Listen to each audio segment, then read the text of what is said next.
Man, I'm just tweeted out the link right now. Alright, let's go live. Let's go live. Let's go live. 3, 2, 1, Shazam. I'm streaming. I'm live. Hello, this is Wicked Shrapnel, and this is Brutal Truth Debate Live. And I have no idea what we're going to talk about, but we're live now, so 1, 2, 3, go! He doesn't know what this show's about because this show fucking sucks, right? Wow. So what is the topics of the week? Optimus, you start. Bring us in with a topic, dude. Well, first things first. I mean, we got viewers here that might not even know Wicked, which I doubt that. But first we want to ask Wicked.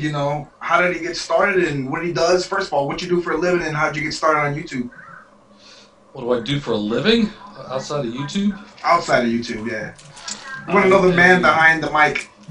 I'm a computer software analyst for server software. So Microsoft Exchange and Microsoft Server operating systems is my specialty. So that's what I do in my 9 to 5.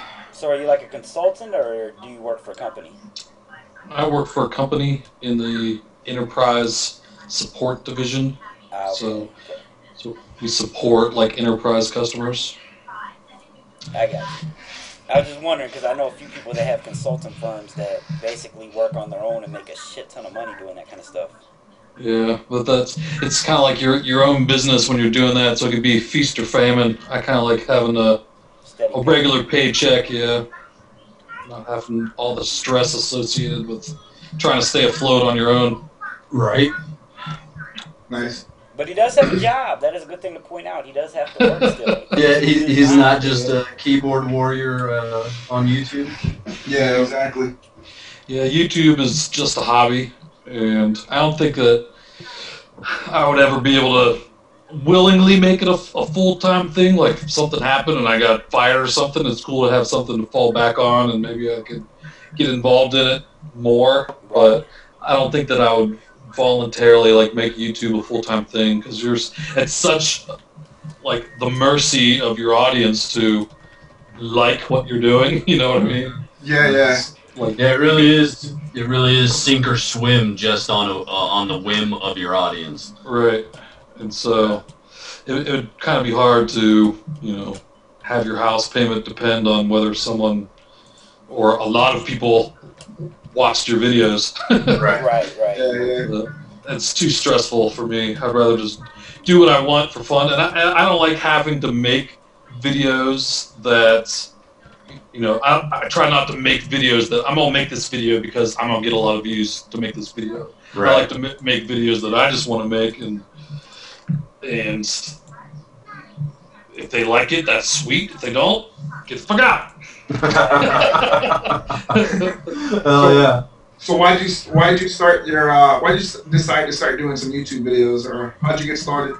I think it was probably Modern Warfare 2 time frame, and I just played the hell out of that game, and every once in a while I would have really good games, a few and far between, but I was just wanted to basically show my friends. So I was trying to figure out how to just get on YouTube and record it, just show my friends from my perspective how it was. There was no theater mode and stuff like that, so that's kind of started it. And I started looking into how to do it and came across Hutch and CNanners and doing commentaries, and then I was just going to upload a gameplay. So hey, look at this game. But then that kind of opened up my eyes to a whole different dimension of what it could possibly be. You was like, fuck it, I want to talk too, damn it. Yeah. Yeah, exactly. And I've always been interested in making videos and stuff like that. From when I was under 10 years old, making little skits and stuff with my cousin. And my grandpa had a studio. He was a pastor at a church, and he had a weekly church program. So he had all these production quality cameras and stuff like that. And me and my cousin would go into his studio room and make stupid skits using all this professional equipment. Nothing that made it on the church big screen. No. That'd be hilarious. Yeah. I wish I could find some of those old videos too, because I remember them being pretty funny. Imagine being in church and your video comes up and you had no clue what's gonna be on there. Like, And you're in the pew and you're like, It's like they accidentally picked the wrong reel. Yeah. And all of a sudden, here's Wicked like beating the crap out of this guy. So I have something. I normally, I don't know if you've caught the show yet, Wicked. We've only been doing it for a couple weeks now, but I really just come in with like kind of news kind of topics for the most part. But this is actually like a gaming news topic that someone sent to me earlier about EA, Electronic Arts. I'm sure everybody here is familiar with them. Yep. It says one of the world's largest gaming publishers and developers, Electronic Arts, has quietly put itself up for sale. Really? They've been having talks with private equity companies, but then they said that they couldn't find any concrete information, or get any concrete feedback. So the talk is now that they're going to possibly be selling shares for $20. Wow. really? Yeah, it says. Wait, EA is selling? EA is selling shares? So are they a public company now, or they're going public? From the looks of this article, they're talking about going public because what they're doing is they're saying that they can't compete because of social gaming, and they're talking about Farmville and things like that. There's another related link in this thing that EA is suing Zynga for copying their Sims game. Huh. So, I saw an article this week, or I think it was actually a tweet this week from a reliable source saying that EA was no longer going to have any gun-related advertisements run on their stuff. So they were basically picking their standpoint on the entire gun issue. And I think, hey, you know what? If you're struggling to pay the bills, you should be taking advertisements and commercials from whoever's going to pay you to put them up. Right. Yeah. And I read an article, and this was last year in a Game Informer. I don't know if you guys have that little GameStop card that you get a magazine and stuff, where they were talking about a lot of these games that we like. The reason that they said that there are games like, Madden, of course, and EA Sports games, and Call of Duty, and Battlefield, and all these games that they just keep on making and making and making, like they'll be up to, Call of Duty 30 by the time they stop, maybe, is that the fact that none of these companies will invest money in any new games because they're so scared that it's going to fail. And then they supposedly going to lose all this money. And, I mean, that's something to me that if we're going in that direction, then gaming will slowly die off as, a major part of it. And you see now, a lot of these little games have came up. Like, you got Happy Wheels. I know Wicked plays that sometimes. You got a lot of these smaller games like that people are using for entertainment because there just isn't enough really good games coming out on consoles. Yeah, that's true. And there's that whole, what is that console, the open source console they're releasing? There might be a lot of that kind of stuff. Yeah, I've heard about that. Ouya or something? Or you talking about the one with all the free games on it? Yeah. Yeah, you got $100. Yeah. It has like what looks like a little mini Xbox controller on there or whatever. Yeah. Yeah, I saw that. I think it's funny when you think about it and we look at the games that are coming out, like you mentioned Happy Wheels, Minecraft. Some of these indie games that are coming out are amazingly enjoyable and a lot of fun, but they're not the best quality games. And then we, kind of as a community, and this will lead into my topic for today, but we bash on the Wii for not having HD and not like stepping their game up, but really, Nintendo has always been the indie game company. You know what I mean? Like they've never crossed that line where they're making amazing titles. Like Call of Duty or God of War or Halo or something like that. What do you guys think about that? We're talking about the Wii? Yeah. Well, that's because the Wii. I mean, Nintendo. The NES to me was the biggest gaming system out at that time, and they already did all that. They had Mario, Zelda, you know, and all these big name titles that they've just kept through all the years. And I'm actually glad that they have, but I guess they feel like they don't have to outsource anymore and try to come up with the next big thing, because they actually took the Wii, and to me it's kind of like they said, you know what, we can't really compete with the Xbox and PlayStation on the level that they're doing things right now, so let's go back to our roots, and we're going to just make this a kid system for the most part, and we're going to keep, you know, and basically what they did was they're like, we're going to keep Zelda, we're going to keep Mario, we're going to keep a lot of these things that we've been doing through the years, and then make it more interactive for children. So, you know, Wii Sports came about and all those things. And actually, I think they were really smart. If you look at it, the Wii sells a shit ton of consoles. Yes, it does. Yeah. It just doesn't sell a lot of games, but you got to think about it. If they're not putting out a lot of games, they don't have to sell a lot of games. Right. So, but my point was that if you look at the indie games that are out, I mean, they'd be supported on the Nintendo, the original Nintendo. They'd be supported on, if you think about it. You know, like Happy Wheels would probably run on the original NES. Nintendo hardware. Yeah, exactly. So if you look at the revolution and where we've come back to, you know, it really doesn't matter, you know, the graphics and how in depth the game is.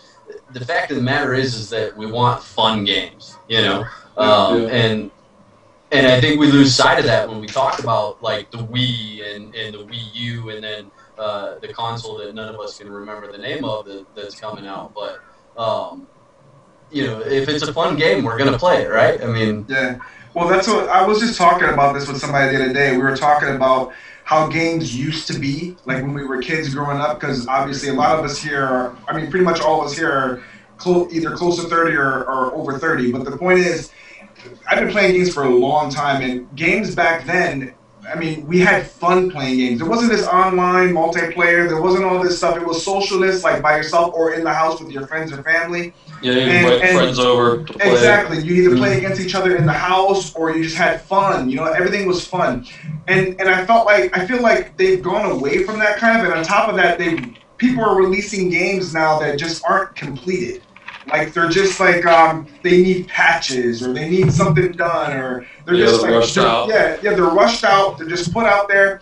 Back then, games we never were had made patches. perfect. Yeah, exactly. Back then, games were made and out, they were made perfect. To go. Exactly. The game had to be ready. It had to be done. It had to be completed. They got all the kinks out. The game was done. It played perfectly. You played it. You had fun, and you can go back to that game and still play those. I feel like now there's no classics, is what I'm trying to say.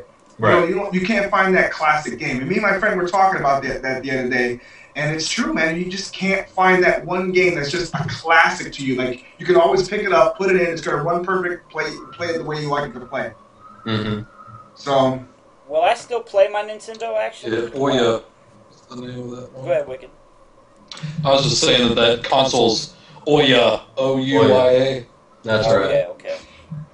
And I would tell you guys, people will put in my chat, but it's not updating. So, but no, I still play Nintendo, and that's my biggest thing. Like, I enjoy Minecraft, but when people make it out to be like so amazing, I'm like, dude, you should go back and play like Nintendo games, because they're basically Minecraft on steroids. I mean, other than Minecraft to me is just a building game. I enjoy building shit. But when people start talking about a game, the only thing that it has over Nintendo is the online presence, and I feel like online is a gift and a curse, because it turned gaming into something different. It made it more competitive, which could be considered a good thing, because competitive gamers actually make money doing this stuff now. But then I don't know. It went from I'm going to go play with my friends now to I'm going to go find the best players to play with. And you know what I mean? Like, even casual gaming has turned into this. I know casual gamers that say, I just get on and fuck around. But if they're halfway decent at the game, they'll tell you, man, I met this one guy and he was destroying us. So we partied up with him and now we play with him all the time. And it just changes the whole landscape of gaming. Yeah. Well, and I think the multiplayer aspect of things changed the idea of gaming, and I think we'll see it change the idea of gaming down the road. I mean, you can only program so many things in a video game to change as you're going through it. You know, we've seen some great things where, you know, choices and decisions in game change the outcome of the game, but there's still nothing like playing against another person on the other side. And Good. I was gonna say I can't wait till, and you would think we would be there by now with all these. You know, I remember people were talking about innovation. Like I remember the Power Glove and the, you know, Dance Revolution came out. It didn't work that great, but it was just so awesome just to wear it. Right, yeah. You wanted to take it to school and beat someone up. Yeah. And there was that movie that had the kid in it. I remember seeing that movie. I forget what it even was. I know what you're talking about. I can't man, think of the name. Stream, look up that movie with the Power Glove. Goodness. Yeah. I was like, oh, I have to have a Power Glove. And then you wouldn't get it. It didn't work for shit. Yeah. No, it didn't. It was horrible. But look at the Power awesome Pad. to have the Power Glove. Remember the Power Pad? The Power Pad. And then everyone forgot about that, and then what, like 10 or 15 years later, they brought out Dance Revolution, and that shit was huge again. Like, Power Pad. Yeah, exactly. But I can't wait for the day, you know, I can be like, oh shit, the new Mortal Kombat's coming out. Let me go get fitted for my suit so I can, you know, the virtual reality type shit. Yeah, exactly. You know, I want to be up there like kicking and shit, and it actually kind of like what the Wii's trying to do. But I'm saying like we should be in a further advancement now. Like, I would have thought by now Mortal Kombat be coming out. You just go get fitted for a fucking suit, and you have to do all the moves yourself. You know what I mean? Like, but I don't think that would appeal to a large number of gamers, though. Well, that's because they're lazy. Like, you know what? They're saying the Wizard, by the way. The Wizard is the Wizard. That is the movie, yeah. Thank you to Irish Boy. I agree with Wicked, actually. I have a Wii, and when I bought it, I was like, oh, this is going to be so cool. You know, I'm going to get up off the couch and play these video games. Now the Wii is in my son's room. I don't touch it. I don't look at it. I'm like, you know what? If I want to play video games, I'm going to sit down and put a controller in my hands and slap sticks. If I want to hit baseballs, I'll go down to the batting cage. If I want to play tennis, I'll go down to the tennis court. I'm not going to sit in my house and swing this remote around. Hit a virtual ball. Yeah, exactly. But that goes to another whole thing with gaming. I feel like that gamers now are lazy. I mean, we are lazy. I mean, because when we were kids, we only got. I mean, I'm sure most of us most of us right now that are in here in this podcast, probably only had slotted amount of times to play, and then we had to get the fuck up out the house and go do something, or you know, we had to get off the game and do homework or whatever. Like, you know, my parents. There were different points in times, like, you know, it evolved into do whatever the hell you want, but it used to be, hey, get up off that game and get out of the house. I want to watch TV. You know, you didn't get the option to sit there all day. And Yeah. For me, a lot of times it was like gaming was something I did when my friends weren't doing something. When, like, I would rather go play kickball or go play a sport or something, ride bikes with friends, and then if friends weren't around, be like, all right, I can play this game. Yeah, video games were actually for a rainy day when you Yeah, exactly. Yeah. But I mean, Kickball. What's kickball? Hold on. What's kickball, Wicked? Kickball and baseball. No, I know what it is. I'm just saying kickball nowadays. No one plays kickball anymore? I don't know. Do people play kickball? Hey. Right.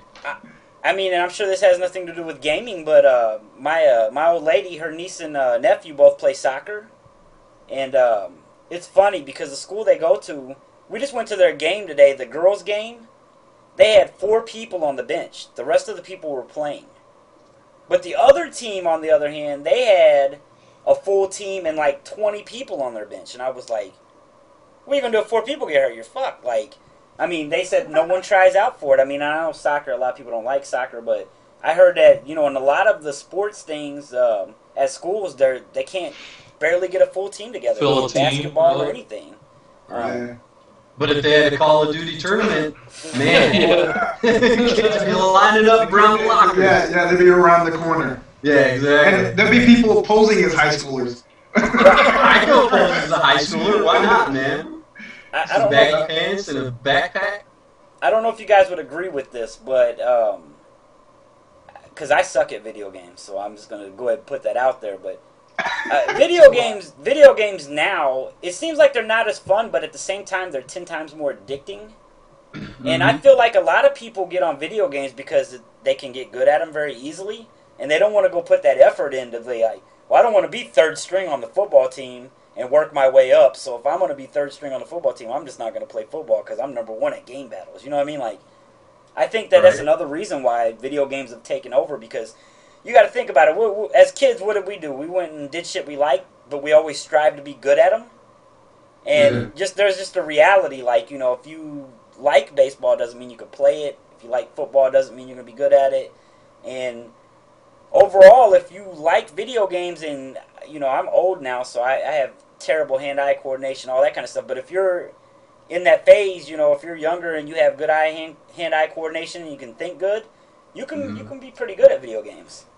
Yeah. You get lots of friends. Well, you got to look at the amount of titles. I mean, what did we have back in the day? We had Duck Hunt and Mario Brothers. Awesome. You know, and then Zelda came out a little bit a while after that. But if you look at a lot of the old titles for NES, it was like, dude, I'm not buying that. Like I'm sticking with Duck Hunt, Mario, Zelda, and everything else. You know, if a buddy's got it, I'll borrow it. But now, I mean, if you look at it, I mean, how many games? I look at my list of games that I have pre-ordered, and I'm like, holy shit, that's like $600. Like, there is so much stuff, so much good stuff coming out that it's easy to get wrapped up in, you know, hundreds and hundreds of thousands of hours of gaming in a year. Yeah, but here's the big difference, though. A lot of people don't realize this. Do you know that Nintendo brought out almost 800 games? No, I don't know any other console that's done that, because they don't stick around long enough. You know, you got PlayStation 1. I probably played 10 of them. Right. You're talking about the original Nintendo, the 8-bit? Dude, I played, Super Tecmo Bowl, Super Mario Brothers 1, 2, and 3. 2 was kind of eh. I did all those too. I got games that no one's even heard of. Faxanadu. I played Rygar. I played the first Final Fantasy on that. Yep. Final Fantasy. I have played countless games on that. Bayou Billy. Does anybody remember that? I actually at one point in time owned 100 Nintendo games. I'm down to Ninja Gaiden. Was that on? Ninja Gaiden 1 and 2, I think. Yeah. No, I think it was 1, 2, and 3. It might have been 3, yeah. Really quick, Puddock 3000 wants to know if Wicked Shrapnel is married. No. I'm close. Forever Alone. Road to Forever Alone. It's like purposely. Yeah. Oh, I have another one. Burn Down Churches wants to know, Wicked, would you ever start a podcast? I don't know. I don't really have the, like, it's cool jumping into someone's podcast every once in a while, but I don't have a lot of time to dedicate on starting up all these different kinds of projects. I can barely keep up with the ones that I got going. So. That's right. He's got gameplay to get, goddammit. Yeah. Well, and he's got a job. He's got clan. No, man, he's got those clan ops. Wicked has been a busy man. I messaged him one time, hey, you want to play a quick game of this or something? He's like, oh, you can join me on a clan op. I was like, what? I was like, sure. Yeah, it's like he's a busy man. At least 6 hours a week playing clan operations. Well, I've noticed that about your channel, though, Wicked. Like, you are one of the guys that actually does, you know, put a lot of time in with your subs. Like, I'm pretty sure. I know I was on the Facebook page. I'm pretty sure I signed up for your website, but I've been really, really busy lately, so I haven't been able to stop by there. But that's how all the clan ops came about, right? Your subscribers just sign up and yeah, it started with that, and then I'm not sure how the whole clan thing really got big. But I'm saying these are your subscribers usually that are joining these clan ops matches, right? Well, definitely that's how it got the most publicity. Right. But then, like, it started doing better, and then, like, some of the lone wolf champions started recruiting some lone wolf champions that had won these operations, and then but more super beast into it. All in all, though, you pretty much started it out for a fun thing to do with, you know, people that enjoyed your stuff or that knew you. When a lot of people would have said, oh, clan ops, I gotta go find, like, the next 8 best players and get it going right now. That's the one thing that's cool about Wicked. that Wicked will play with anyone. You know, Wicked. I've known Wicked for a long time. Wicked's actually Wicked's the first guy that actually reached out to me when I first started. I think Wicked, you had 500 subs when I messaged you. And I said, hey, can you just check? It was a long time ago. Yeah. And I said, hey, can you just check this out? Let me know what you think, whatever. And he did. He within seconds, he messaged me back and said, you know, you check out my stuff. And since then, he's been, you know, every now and then he'll come and check out a video and just, you know, keep in touch, whatever. And I've known Wicked for a long time. And he's just one of those guys that, regardless of sub count, regardless of whatever, gaming, whatever he feels, whatever, his friends list on Xbox, whatever, he'll play with you, he'll game with you, have fun, you'll laugh, you'll have a good time, and you'll leave thinking that, you know, this damn fucking dude is cool, man. And that's just how he is all the time, period. He's never an asshole, he won't kick you off, he won't, you know, be a jerk, he won't, you know, tell you need a 3 KD to join the lobby. He's not that kind of person. He's just a gamer, man. He's just a fun dude. Then it started, as I got like more subs, then it got to a point where I have 10,000 people a week saying, hey, will you check out my channel and give me advice? I can't. It's like, it's impossible. I could, even if I did nothing but check out channels for 24 hours a day, there would be no way that I could even get to all the channels. Yeah. You know what? And that brings up a great question we had earlier, which is, why are small channels jealous of large channels? And then also kind of roll into what you get, because you are a substantial size channel. I know a lot of people have different terms for large YouTubers or big YouTubers, but what do you see on a daily basis, on a weekly basis, as far as, hey, check out my channel, hey, I shared this video with you, hey, Wicked Shrapnel, give me a shout out. You know, I mean, I'm excited to just have you on the podcast in and of itself. You know, I was surprised that you came on just because I have an idea of how busy you are. So, so what do you think about small channels? That do you look at small channels and say, oh, they're jealous of my success? Or is that just the small channel saying, hey, I'm jealous of that guy's success?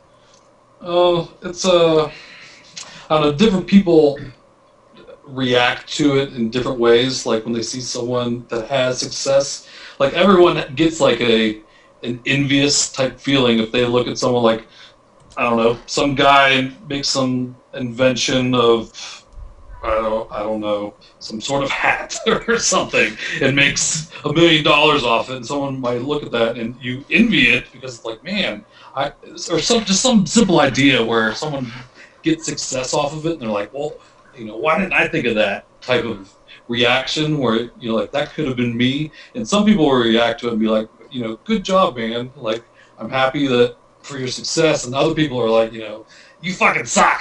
Right. They just like, they have that envious feeling, and then they just like, they wish it was them, but they didn't think of it. And then they just hate someone just for being successful with something. You know what sucks?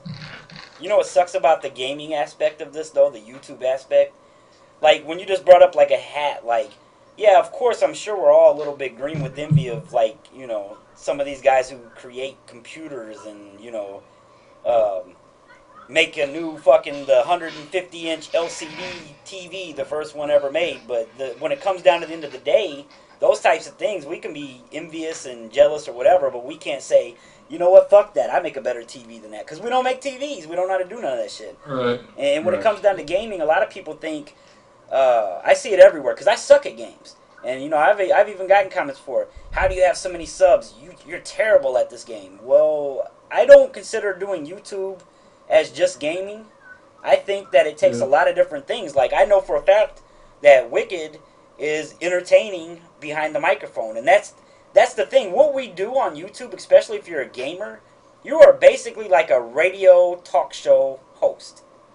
And if you can't entertain people like that, then some people won't come watch you unless you're dropping Moabs every game. But then you got to look at, now we're coming to a point where everybody's dropping Moabs. So now you have to have something else that they don't have, you know what I mean? Like, to keep people entertained. And, like, people don't understand this. Like, a lot of the younger guys, a lot of the smaller channels that are just starting out, they think, oh, so and so drops some Moabs, I drop 20 a day. I'm gonna be so big, and like that's not necessarily true because they don't realize there's more work and effort to put into it. Right, I won't even watch a game. I will not even watch a gameplay anymore, especially where the person's like, so I'm using this setup, I'm doing this. Hey, watch me come around the corner. I'm gonna show you how to do that. I don't care about none of that. Like to me, if you're not talking about an interesting topic or talking about something different, I really don't usually even click on your videos. And like that's where I think a lot of people get the confusion with doing YouTube.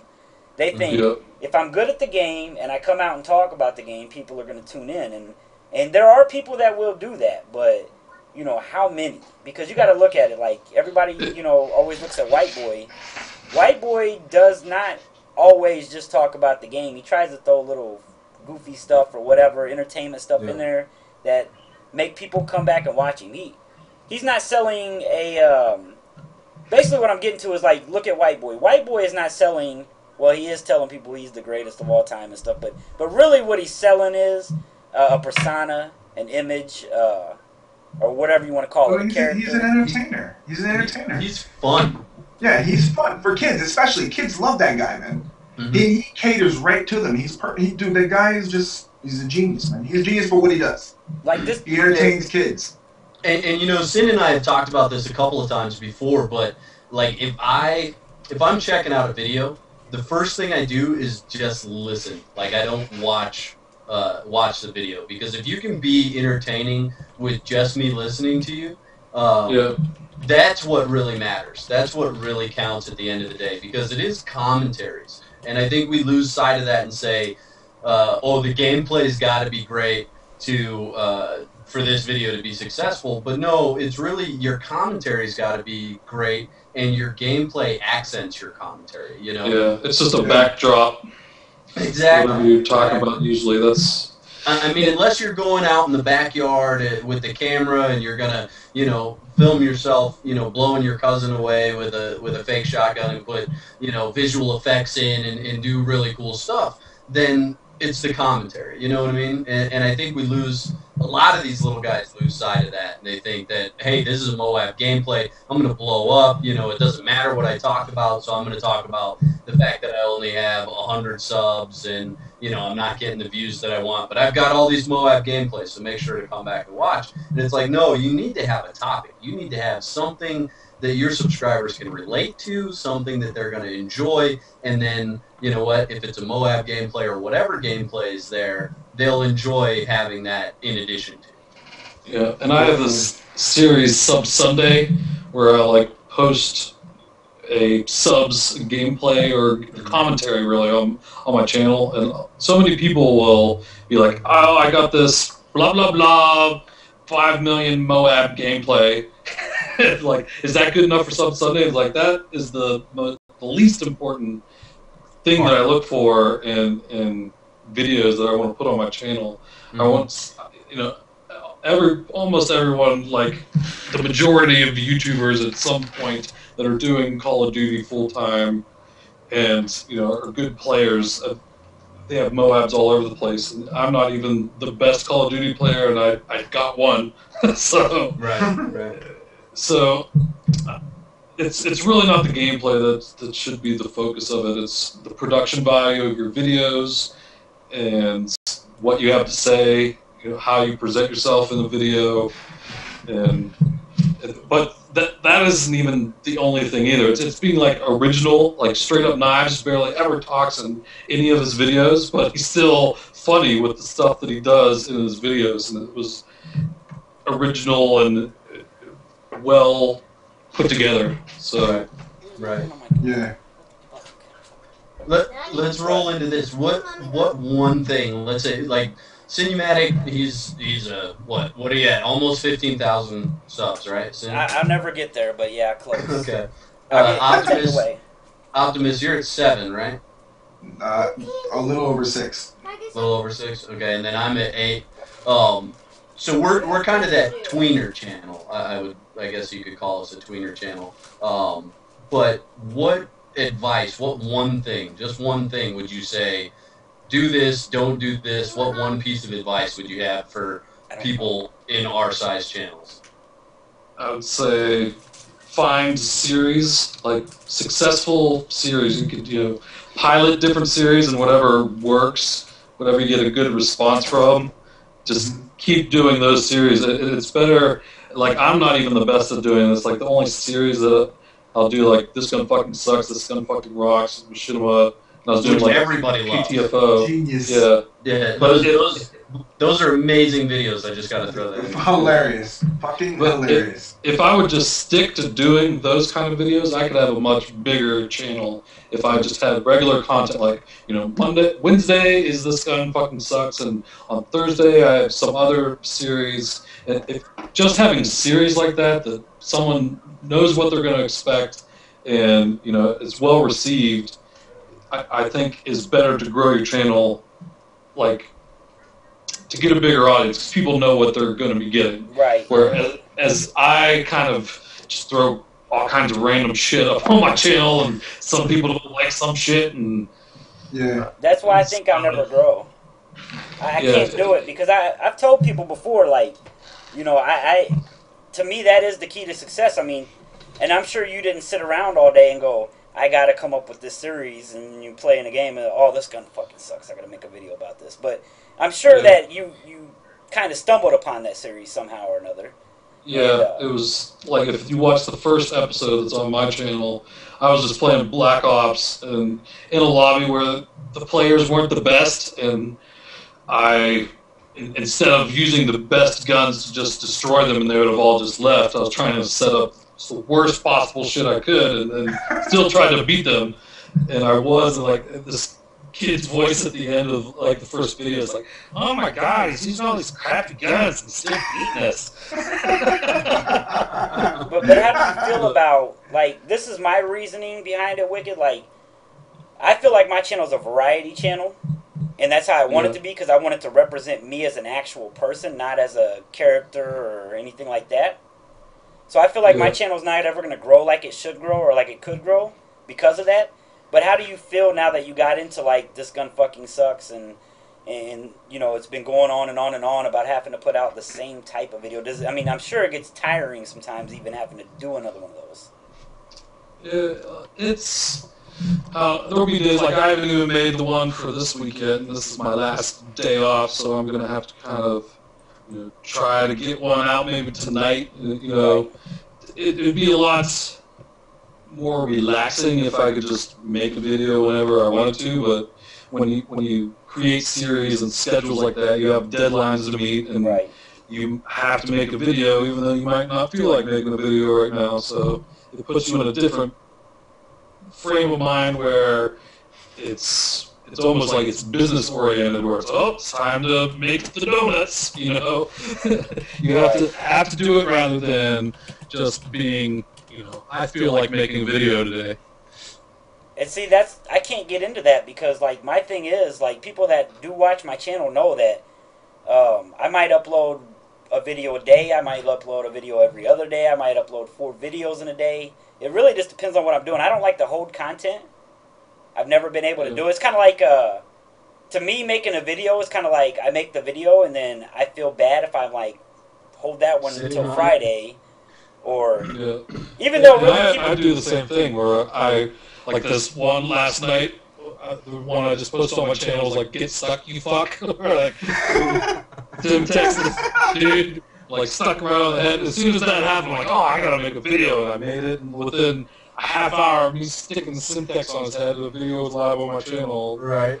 Do you get the same feeling? Like, see, but that's what's cool about you, though. You know what I mean? Like, that's the cool thing, and people know that you're spontaneous like that, and that's just how you are. That's why they're sub to you. You know what I mean? Like, that's a good thing. But these people that have the deadlines and stuff, because I've been thinking about that too. Like, I've been thinking to myself, do I want to make a schedule? Do I want to try to do this, or do I want to keep doing what I'm doing, which is I upload shit when I feel like it too. But I have a family, I have, like, my friends, I have a life, like a job where I work in double shifts. I can't do this, like, I can't just come home, sometimes I'm tired, I can't come home, sit in front of a computer, edit a video because somebody's asking me, when is the next video coming out? It's like, I want to give it to you, but at the same time, like, I do have a life outside of this. This can't just be my life, I'll ignore people, then I can't do that. Yeah. I have a daughter and kids and like, life to live. and I like being able to post spontaneous videos like that too.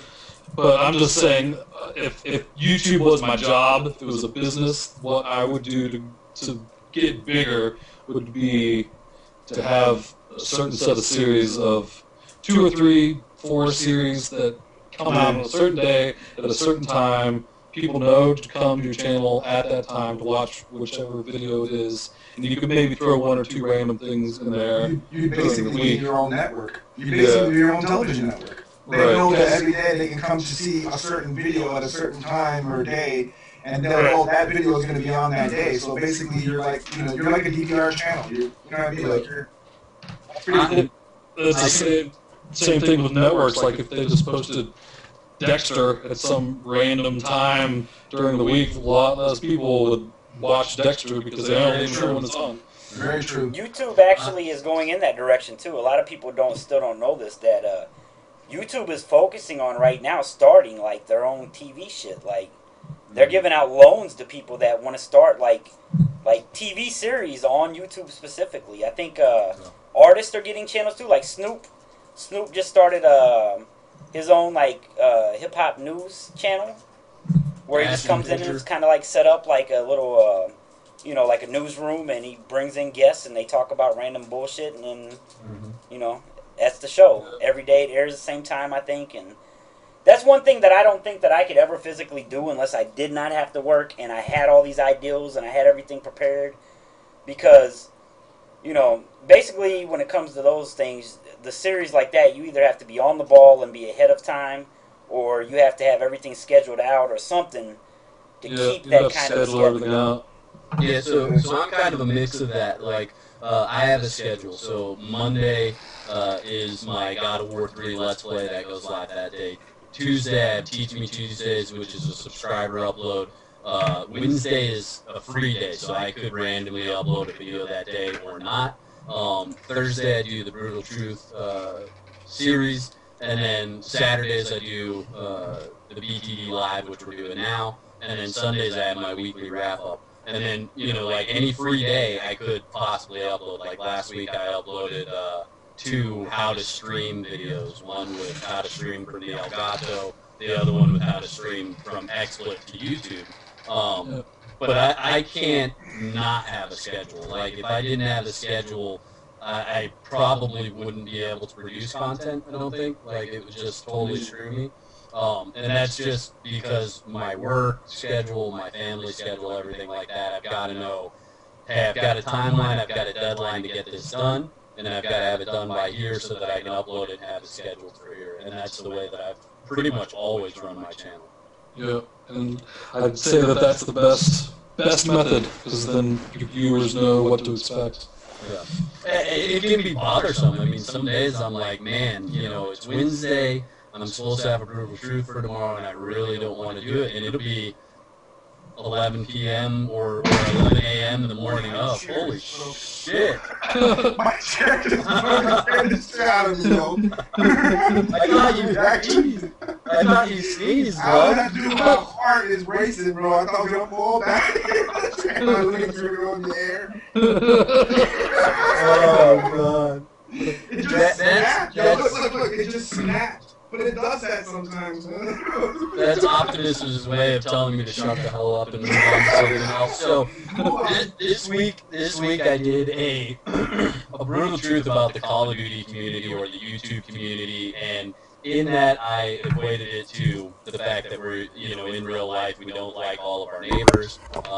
I live in Colorado, and we just had the shooting in Aurora recently, and that, that's part of what's happened in the community around me, and I kind of equated it to Call of Duty and the YouTube community, because people are pissed off all the time. They say, fuck this community, the community doesn't exist, this, that, and the other. So what's your take on YouTube community, Call of Duty community, blah, blah, blah, Optimusmagnum? No, I was saying buy the cinematic. He just walked off. I was like, textbooks are here. Yeah, in any type of community, there's all kinds of different personalities, and everyone is not going to get along. It's like, sorry, Rodney King, why can't we all just get along? It's like everyone has different tastes and different everyone's different, so people will always naturally group themselves towards like-minded individuals. Mm-hmm. And as far as the community with, like, I posted some videos, like, because I kind of got to a point where I was fed up with so many people trying to just use me to catapult themselves like I'm some sort of advertising channel that I just advertise people just because whatever. Well, didn't you know you're the magical unicorn, right? Right. Yeah. Well, actually, we got like 20 minutes left, and I think that's something we should talk about. I seen that video, Wicked. I completely agree. At the same time, I don't know if you noticed this, but the only videos I ever send you, Wicked, are music. Yeah. Like, I don't send you any of my I other like shit, your music videos. And that's the like only your raps. reason that I send you the music videos when I put them up is because you said that you liked my music. So I was like, okay, well then I'll just pop in, a video here and there. And, me and Josh and Optimus, we talk a lot. So, of course we shoot each other videos. I mean, most of the time we just run by each other's channels anyways. But, when I do a video here and there that I think could get some attention, I might tweet it out at a couple people. Usually no more than, like, 2 or 3 people here, and then maybe the next day or 2 or 3 people. But it's come to a point now on Twitter and things like this where you can get a guy that says, "Yo, Wicked, check out this video. Leave a write for me, please." And if you actually take the time to go look at their feed, they have sent like 100 people that same message. And I don't really know how to explain to people that, to me, that is a very, very bad way to promote. Because my boy Drifter, which is a really, really cool guy on YouTube, I mean, I remember back in the day when he had, 15, 20,000 subs, him telling me about how frustrated he was because he felt like a dickhead if he didn't respond to his messages and his PMs from YouTube. Mm-hmm. And he would sit there for like 2 hours a day going through hundreds of them responding. And then I remember one day... I did the same thing, too. Right, and I remember... It just gets to a point where you just can't do it. Right, right. But you still do something, and that's what people don't understand, that, when you see something like, "Yo, Wicked Shrapnel, Sinumatic, Jive Turkey, El Presidor, check out this video. Leave a write." And then you see that they did that to, like, 100 times in a row to, like, 70,000 different people. It's kind of like, I don't even want to give you the opportunity to click on your video now. Yeah. You know what I mean? Like, or if you get the shared video where there's like 50 names on the list where they sent it to you. Like when I was a smaller channel just starting out, nobody watched my videos. You post a video, you'd have 0 views for a week. And so when I was first starting out, I started sending my videos to people that liked Call of Duty, but I would just send it directly to them. I wouldn't have 2 and then 50 names and then send. Yeah, so, I hate those. I won't watch them. I don't watch shared videos. I don't watch shared. That's a pro tip for anyone out there. If you're starting out, do not send shared videos. If I see anyone else's name on there when they send it to me, I won't even watch it. I just click off it.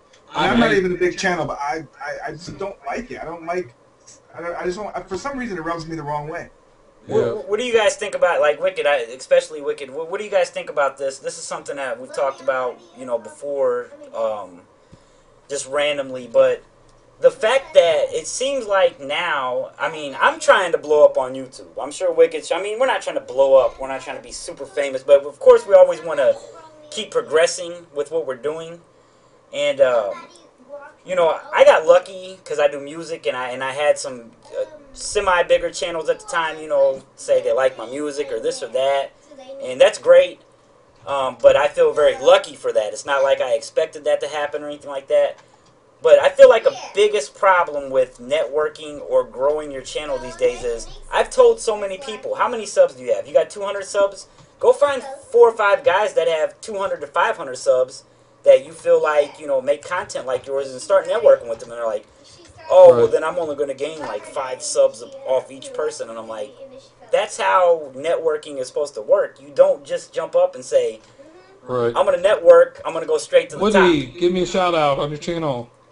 And then you have like 50,000 people messaging Woody to give him a shout out on the channel. And I'm like, no way. Well, and there's a difference in growth too. I think slow growth is the best, realistically. When you can get those 1, 2, 3 guys to subscribe to you, and like your content and enjoy your content. It's a big difference than getting a shout out from somebody that just comes over and subscribes just because they were told to, because those people don't continue to watch. That's where dead subscribers come from. I've seen it on my channel. Sinumatic's seen it on his channel. I'm sure Optimus has seen the same thing, and probably you have as well. But I try to tell these guys, look, go slow, put in the work, do due diligence now, make sure your quality's good, and people will find you. First of all, we're all different people. Not everybody's going to like your content, There are some people that are just not going to dig what you do, no matter how hard you try. But just continue doing what you're doing, and like-minded people will follow you, and they'll find you, and they'll like all your stuff. They'll comment on it. They'll be active.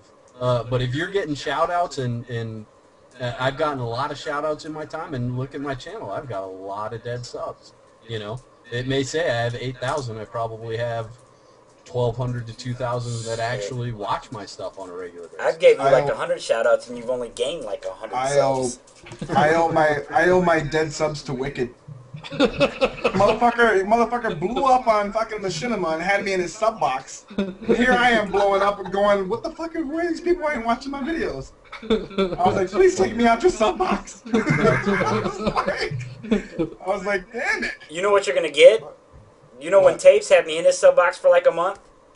About 2 months after he took me out, I started getting messages going, why the fuck am I subbed to this channel? How did I sub to you? And I'm like, I'm sorry, I don't have a Swedish accent. I didn't know it was Wicked.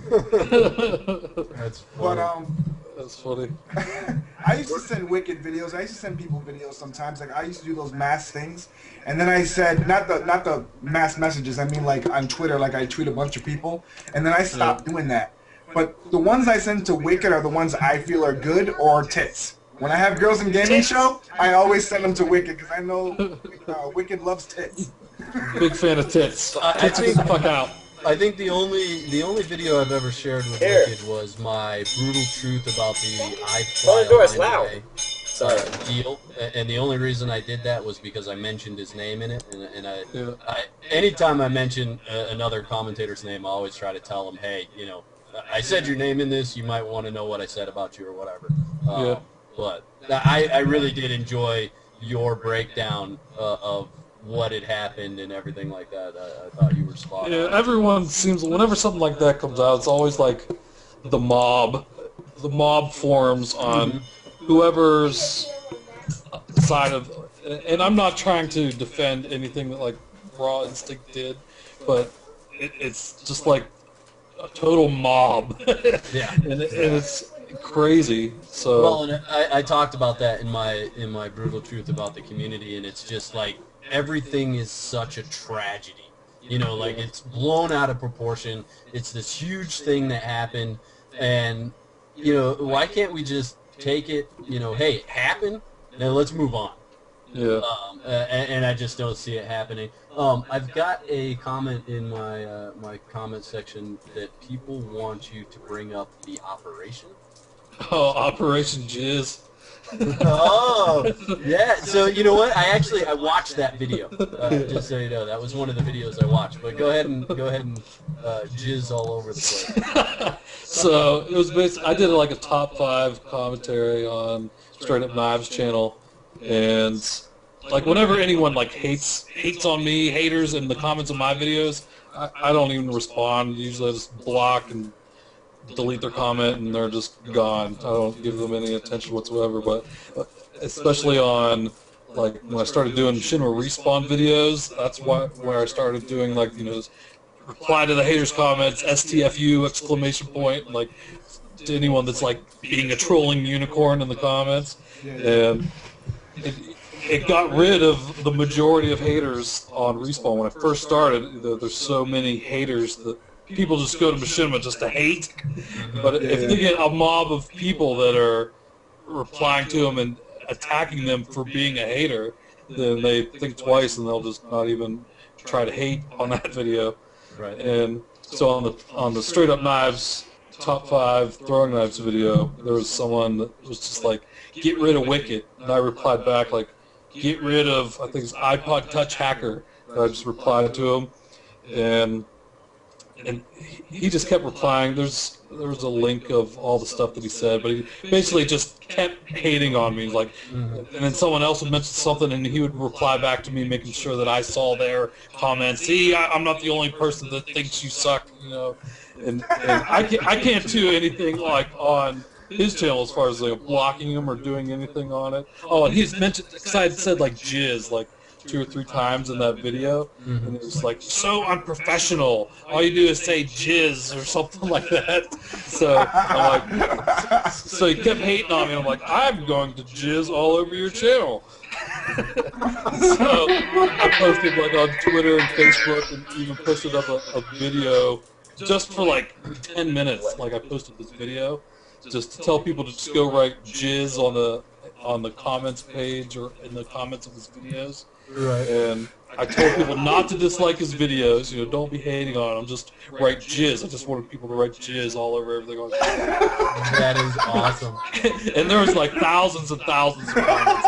Jizz. And You actually helped the kid. yeah. So then he posted a video that was like wicked shrapnel, thief, spammer, Right. something. Right. Yeah, and he posted it in the feel of the I Fly, I Lie, and I video of like wicked shrapnel for no reason just came out and attacked me and hurt my channel and something like hurt my YouTube monies. You must have got inside. Yeah, and all this, you know, like music going to it where you know, it's really pulling on your heartstrings about how I just like attacked him out of nowhere. Because he went and deleted all his comments off of Straight Up Knife's channel. Of course he did. And I didn't even have the comments, but later I found them on my laptop that I hadn't refreshed the page yet, so his comments were still like displayed there. And I was able to take a screen capture and I posted it in the links. I saw him on Twitter. Yeah. That's where I saw and started what happened. I was like following what was going on. I was like, what the hell happened? He was trying to say, I just said that I didn't prefer his commentary and I would have rather had someone else. And then he just attacked me. And it's like, then I found all his comments like, you fucking suck. I wonder if he said it just like that, like in that gayest voice possible. That's the way that I can't heard believe it. he attacked me, shit! And that's the way that the video was displayed too. Like, all this heartfelt music of like, he's such a victim. There was puppies with sad eyes, or like... Yeah. Yeah. I still have the video up, but it's unlisted on my channel. That's funny. That was the same day that I was watching all your videos, or maybe it was the day after that you posted that. But I had the chance to catch that. I thought that was funny. I did want to say, I know that got 20,000 views. I know that you brought up the respawn thing, and that's one reason why I do not manipulate or utilize respawn like I could.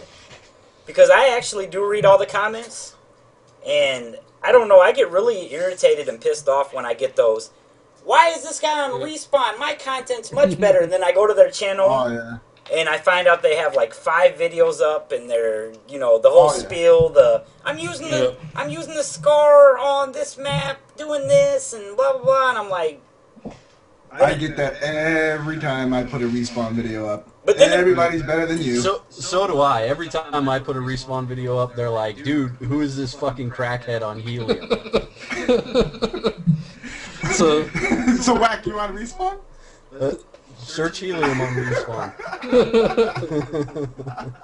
So that's why I preemptively created the whole trolling unicorn and stuff like that. That is awesome. Hey, Anti-hater. I gotta make you guys some money real quick. Hold on, I'm sorry.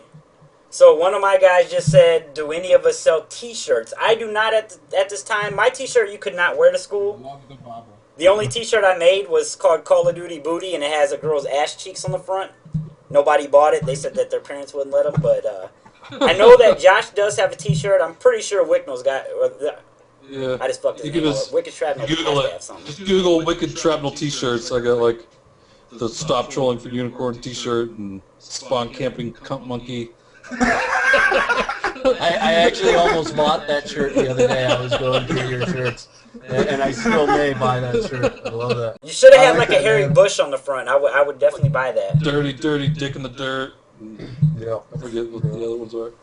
Hey, Wicked, have you had the chance to check out the Elgato game capture? I have one right here. I use it. Yeah, I watched his review for it. This podcast is sponsored by Elgato Game Capture. They power us, so that's Cool. pretty cool. But real quick, just tell me one sentence about the Elgato. What do you think? One sentence. I don't know, just a short little thing about it. I would say for capturing gameplay, it's the best game capturing device out right now. Especially for Xbox. Like for PC and stuff like that, there's other solutions, but I'm primarily an Xbox gameplay and HDMI recording, and there's no lag and goes straight through. And especially the software where you don't have to record, because I was using AverMedia before, and I would just record for 6 hours, and then I have this 10, 20 gig file that you have to like search through to try to find the gameplay.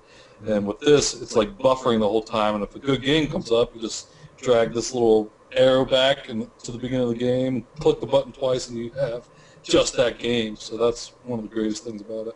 Yeah, couldn't have said it better myself. I love mine. I know Sinumatic and Optimus should be getting there soon, but yeah, I gotta agree. It's one of the easier ones to use, and just the space alone, the amount of space it's saved in cords and cables and bullshit is great. Yeah.